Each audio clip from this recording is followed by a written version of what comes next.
Shabbat Shalom. Though I have to admit there is less of a feeling of shalom than there ought to be.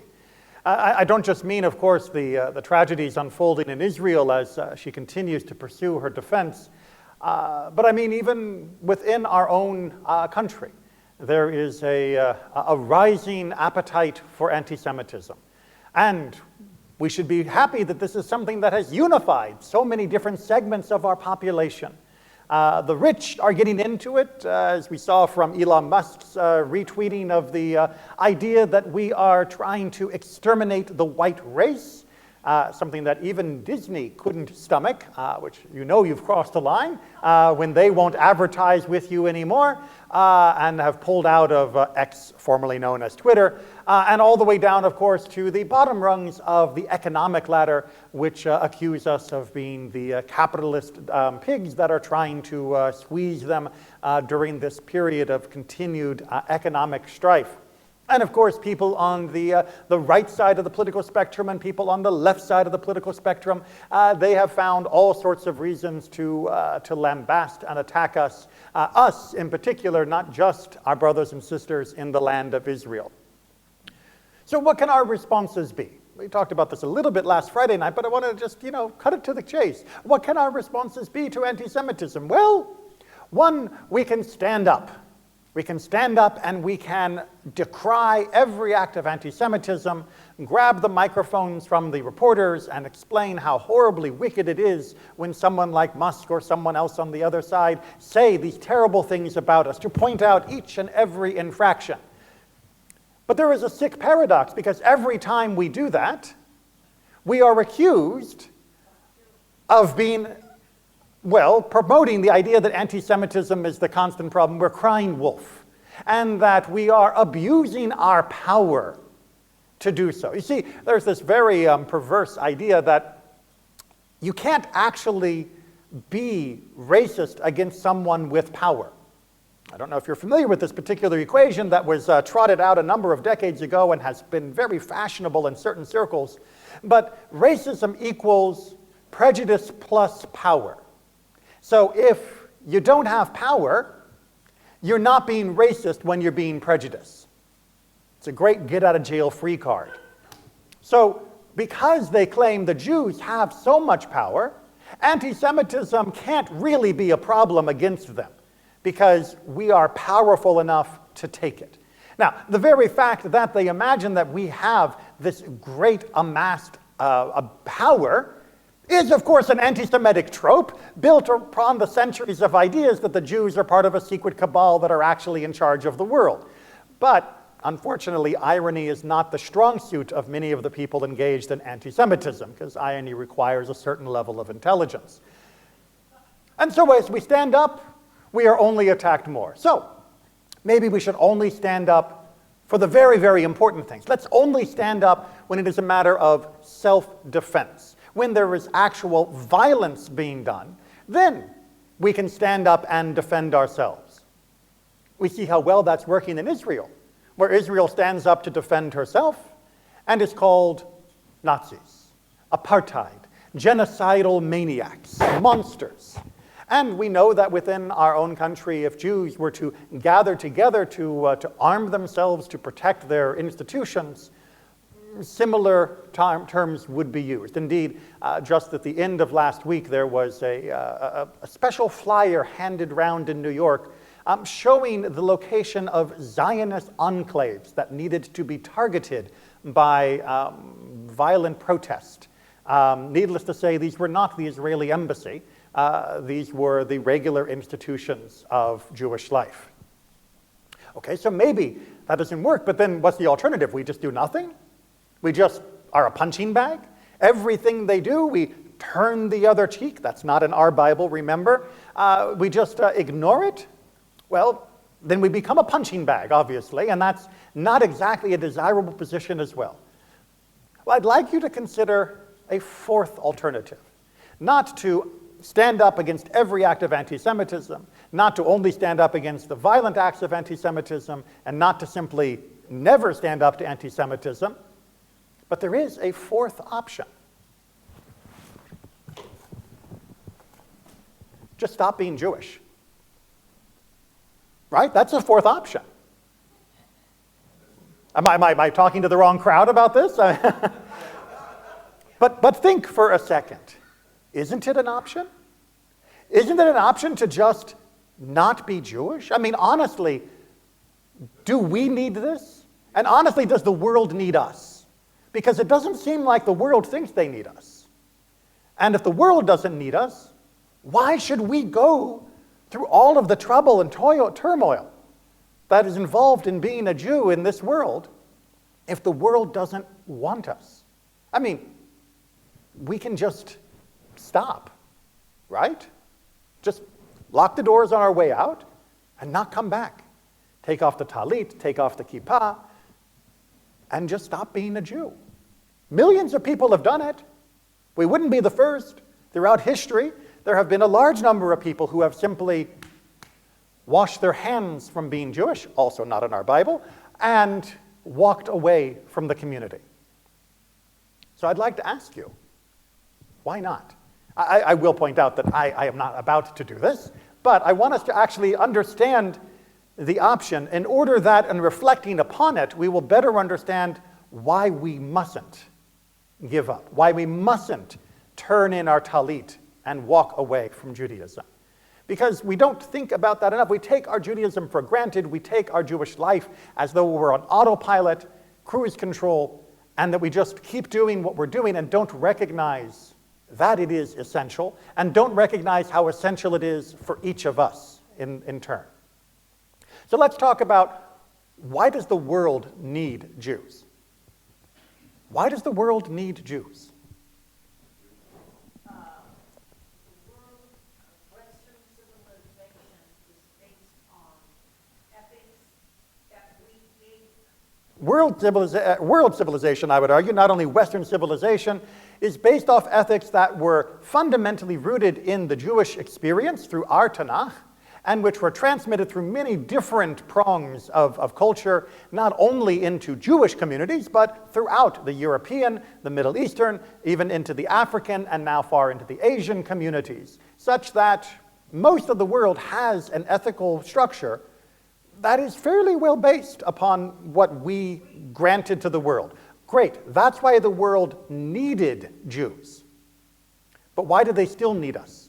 If you're saying our job was done 3,000 years ago when we brought Torah into the world, then, do we still need to be here? Yeah. Our job is done.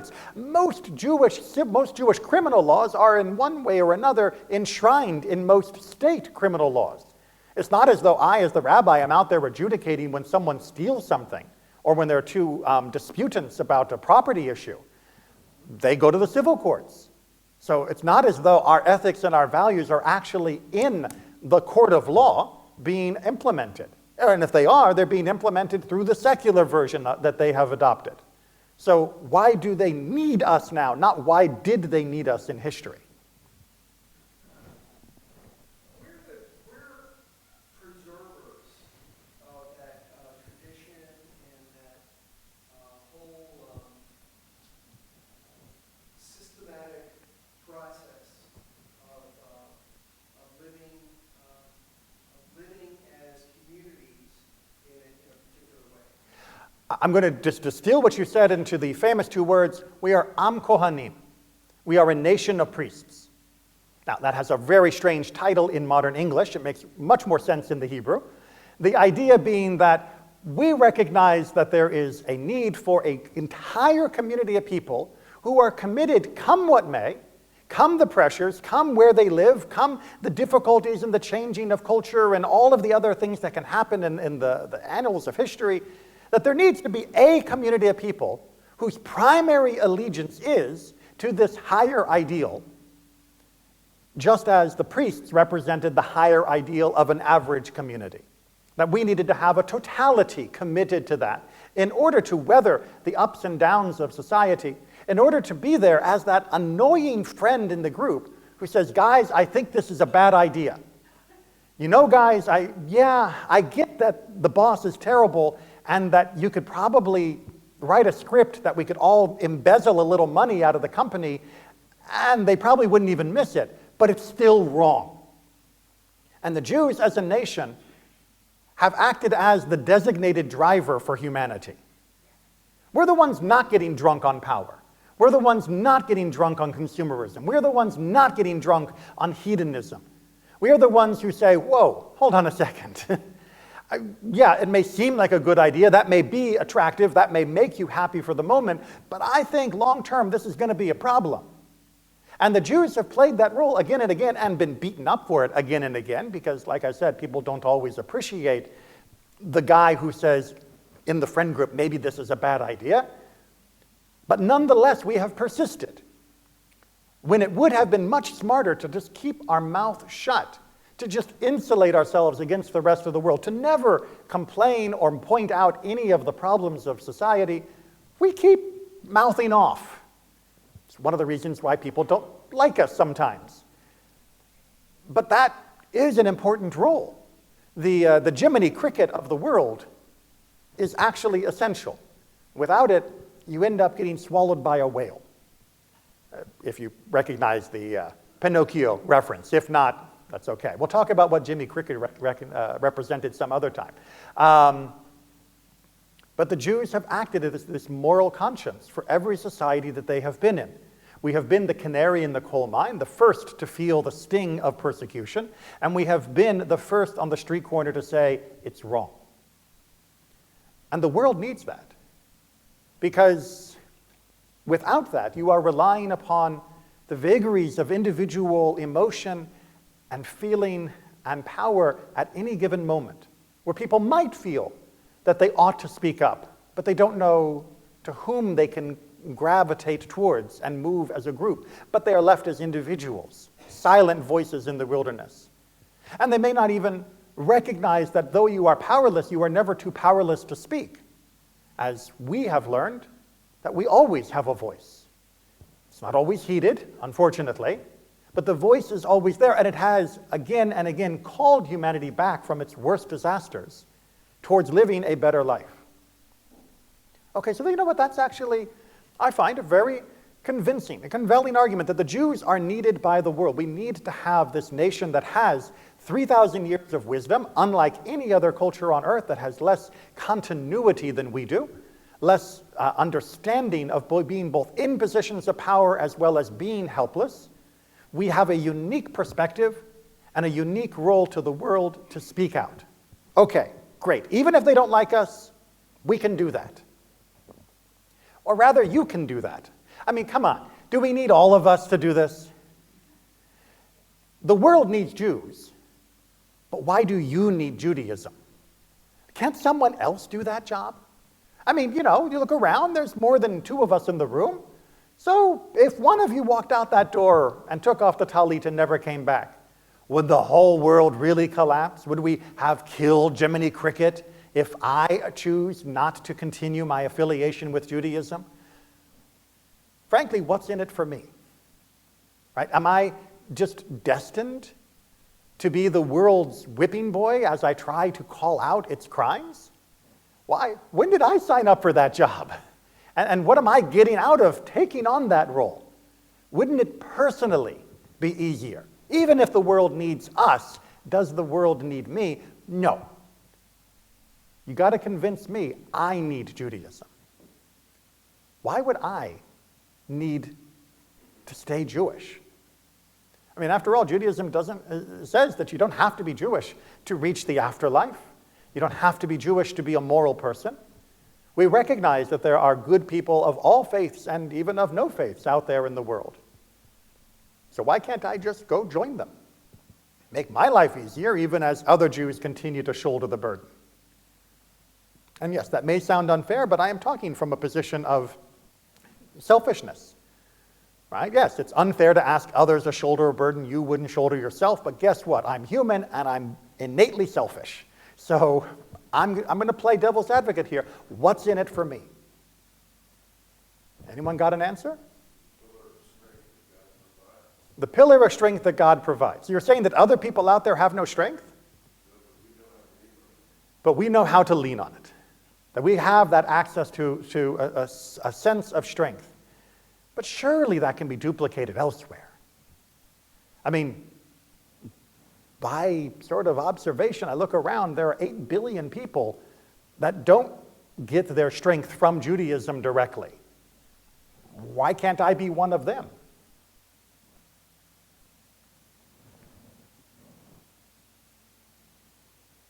I'm blessed with having the choice.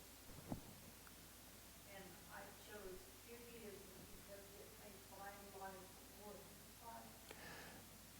Most of us may not think of this because we might have been born Jewish, but for those who chose to be Jewish in a conscious way at a later point in life, they recognize that Judaism adds value to the life. And I don't mean add value in the economic sense. I mean add value as in life has value now. Life has worth now. Life has purpose, direction. And although we may bemoan the burden of our Jewish obligations to the world and our obligations to one another, those obligations create a sense of purpose and of worth within our actions that do enrich every other aspect of our life. That we are not going to just fall into the traps, the snares of normal civil society. We're not going to find our value and our worth in consumerism, by what I have bought, by how much money I have in my accounts, of what NFT I've bought recently, or what the current crypto is doing. No, those are fun things to participate in, maybe, if you're doing it sensibly, but that's not where I'm going to find my worth and my meaning. Judaism tells me that's not where I find my worth and my meaning. And when you look at those who do look for their sense of who they are in the material goods they have, their life is horrible. Well, they may be surrounded by Lamborghinis and Bugattis, but you look at the hollowness of them, you hear that desperate cry in their voice of, I need the next one, I need the fancier one, I need more, look at me, and you realize what a desperate cry it is. Likewise, Judaism tells us, you will never fall into the trap of the mob. You see that anger and hate out there? You feel that rising antipathy, that baying of the crowd for blood because of its disgust at something. Well, Judaism tells you don't join that crowd. You're not only the conscience for the world, you're also the conscience for yourself. You recognize the evils of the world and you keep yourself far from it. Jacob didn't kill Esau preemptively in order to stop Esau from killing him. He removed himself from the temptation of being like Esau, somebody who only looked for the material power of the world, who used violence to get what he wanted. Jacob refused to play that game. And Judaism tells us your life will be horrid. You want to disappear into the mob? To join your voice into the inchoate rage of the group? You will not only lose yourself, you will lose your soul. And Judaism keeps you out of that. And Judaism also says you can't just be an apathetic lump. Yes, it's tempting. Sofas are very comfortable these days. There is no shortage of things to entertain and stimulate us. We could simply dissolve into goo in front of any of the billion screens that we have at our disposal and never run out of things to moderately stimulate a few neurons, just enough to get the receptors fired up to make us feel like we're not quite living in a dystopian future. And Judaism says, you don't want to do that. Nothing wrong with entertainment, don't get me wrong. We love and enjoy the wonderful muses of the world. But that's not life. That can be part of it. But Judaism tells us there's more. There is a richer tapestry to experience than just what can be found in the lowest fruit hanging from the tree. Without Judaism, we dissolve individually into the dustbin of history, but into also the dust of current society. Judaism helps us know how to stand, how to walk, how to live, how to breathe in this world, to take what is best from it, and to also call for what should be better. And that is personally powerful and worth an infinite amount for each and every one of us. Yes, it does come with the occasional slings and arrows of outrageous fortune. It does come with the idea that there are going to be some people out there who will reject that. But for 3,000 years, we have found that over time, we win. It's not exactly the vast Jewish conspiracy that they make it out to be, but history has proven that our way of living works, not just for the world, but for the individuals in it. Over and over again, we have survived when we shouldn't have. We have thrived when we couldn't have. Over and over again, we have found ways to not only make our lives better and beautiful, but to transmit that to people around us in staggering fashion, in something that is not found in any other culture throughout the world. And that's pretty worthwhile to me. Not just to them, not just my selfless actions on behalf of the world that hates me, but that's worthwhile to me. That makes me a better person. It makes my life a better experience. It means that I can do what I want to do in a way that has so much greater depth and worth than if it were missing. So yeah, it can be uncomfortable being a Jew. It can be difficult being a Jew. But I wouldn't trade it in for anything, because without it, I'm nothing. Shabbat Shalom.